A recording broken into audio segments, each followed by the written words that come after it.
कृष्ण दीवानी मीरा, प्रेम और भक्ति की अमर गाथा।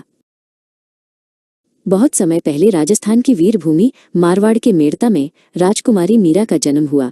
बचपन में ही एक साधु ने उन्हें भगवान कृष्ण की एक सुंदर मूर्ति भेंट की।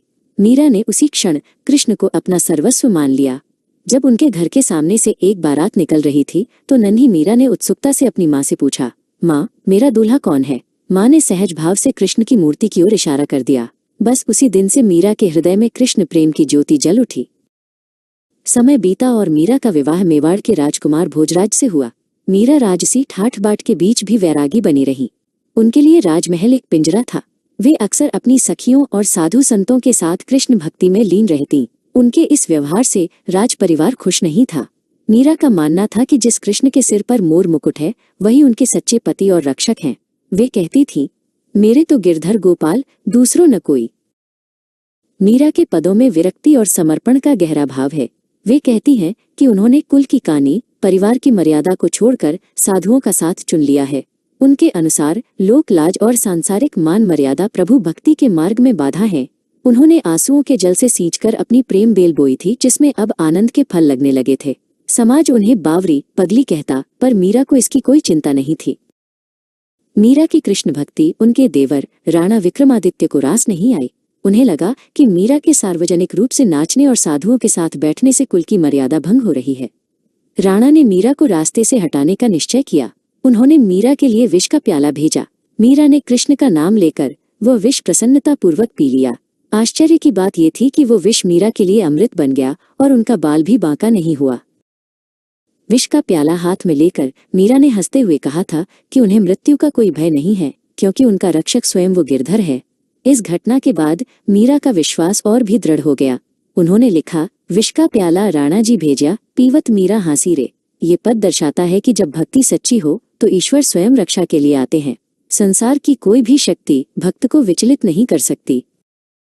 मीरा के दूसरे पद, पग घुंघरू बांधी मीरा नाची रे, में उनके आनंद की पराकाष्ठा दिखती है।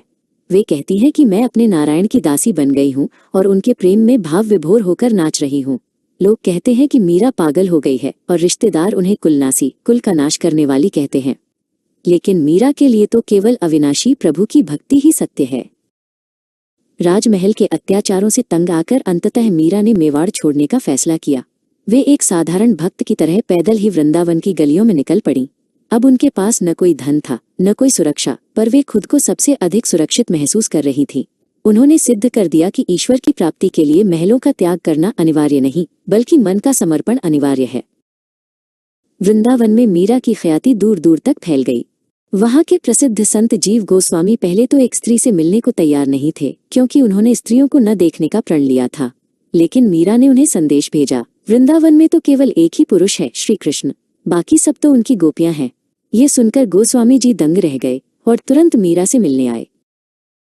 अपने जीवन के अंतिम वर्षों में मीरा द्वारका चली गई। वहां वे रणछोड़ जी कृष्ण के मंदिर में निरंतर कीर्तन और ध्यान में लीन रहने लगी। उनकी भक्ति इतनी प्रगाढ़ हो गई थी कि उन्हें हर कण में कृष्ण ही दिखाई देते थे। उन्होंने अपने पदों के माध्यम से समाज को प्रेम और समानता का संदेश दिया। उनके पद आज भी हमें सिखाते हैं कि भक्ति किसी सामाजिक बंधन की मोहताज नहीं होती। कहा जाता है कि एक दिन मंदिर में भजन करते समय मीरा भगवान की मूर्ति में समा गईं। वे सशरीर अपने गिरधर से मिल गईं। मीरा की कहानी और उनके पद आज भी हमें साहस देते हैं कि हम अपने विश्वास पर अडिग रहें। मीरा मात्र एक कवयित्री नहीं, बल्कि एक क्रांतिकारी थी जिन्होंने समाज के कड़े नियमों को तोड़कर ईश्वर के प्रति अपने शुद्ध प्रेम को चुना। उनके पद आज भी हिंदी साहित्य और भारतीय संस्कृति की अनमोल धरोहर हैं।